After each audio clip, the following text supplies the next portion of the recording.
All right, welcome back to today's verdict. I'm your host and trial attorney, David Lesch. We're here today with Lynn Ellsworth from the Alliance for a Human Scale City. Lynn, thanks for being here today. Yeah, thank you. Thanks for having me. I'm glad you're here because, I live in the city and I do see a lot of these restaurants with the outdoor dining. And, yes, sometimes I enjoy eating outdoors, but many times they're an eyesore. There's trash piled up next to the restaurants.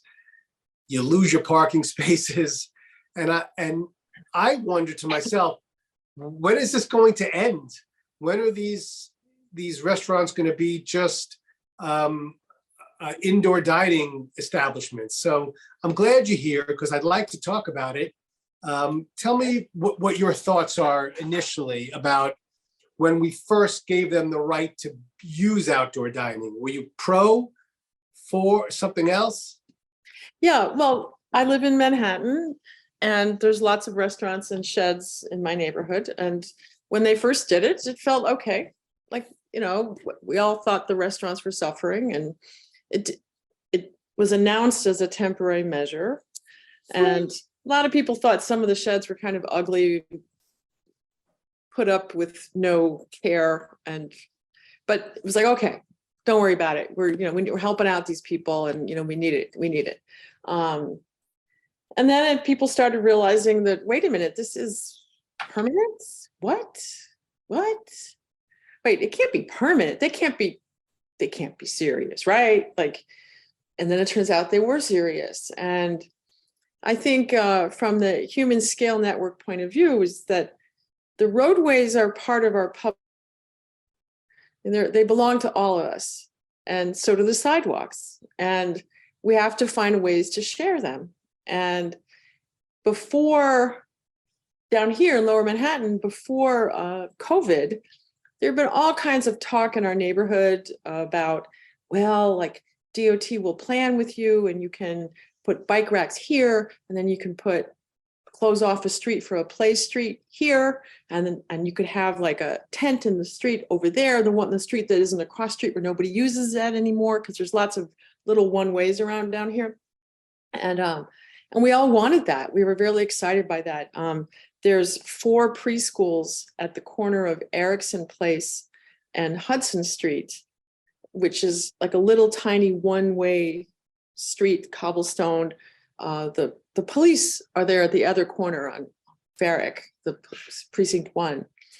And we approached the precinct and said, hey, you guys, there's 250 of your cars here parked on the sidewalk, like into the Holland Tunnel stuff, under the trees, like you're not just on the street. How about we share Erickson Place, and half of it, we're going to have no parking. We're going to close it off so that the kids have the runaround space. And there's like 4 big plane trees right there. It was really nice. The cops were like, no way, never going to happen. We're never giving up our commuter space. They were kind of very hostile about it, actually. Even our council member at the time was, no, I'm not taking on the cops. This is, they park there. We're not touching that. But, there's a conflict with the use of a roadway between 4 preschools right there and commuters parking all over the sidewalks there. And we don't have a system to plan the use of that space and to advocate, well, hey, let's use it for something else. We wanted to move our farmers market, which is kind of crammed on the sidewalk on Greenwich Street, back to its historical location on Duane Park, which is like a 1-block, one-way place with lots of roadway asphalt. And we thought, well, let's move the farmers market back here on the street where it used to be. Well, we can't do that because, DOT, there's no process, there's no method. So we had high hopes that DOT was opening up to that idea. And then COVID hit. And all of a sudden, we can't do that anymore. The roadways are for cars or restaurants. That's it. So what do you hope to accomplish with this rally? Tell me about it. I think the rally was to draw attention to the media that this has been happening outside of the public eye. The restaurant lobby used to be an external lobby to the city, like most lobby firms, and they got brought into city government as an official part of city government. The nightclub industry is now there. And they're the ones negotiating this. And we don't have the standard land use review process for this, you know, like let's have an environmental impact statement like we do when we consider land. So I think the demand to ask that there be a public process, have community boards be involved, have environmental impact to see what has to be done. And I think my larger question is like, really, even if we're going to do this their way, we don't have a way to regulate this properly. DOT is the wrong agency to regulate this. DOT has one strength. And why? Well, why is that? Are there just not enough? DOT's engineering firm. These are engineers who build roads. That's what they can do. That's their Robert Moses inherited strength. They know how to asphalt a street.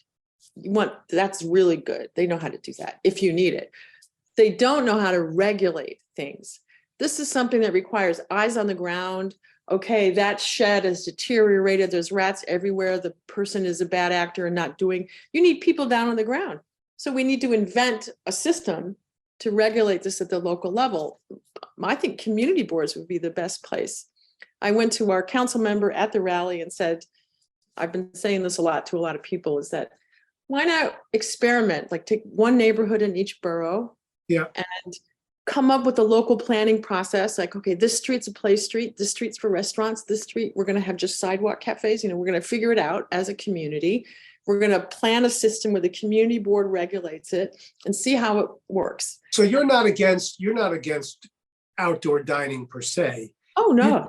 You really want to make sure that it's regulated and that the community boards have a say, and you know, it's almost on a restaurant by restaurant basis in many respects, or should I say a community by community basis? Yeah, and that other uses of the roadway and sidewalk be brought into play. Like, you know, we don't have push carts anymore, but why can't like the clothing store next to the restaurant put out a push cart on the roadway on Saturdays or something? You know, like why can't everybody be part of this? Why is it only the restaurant industry?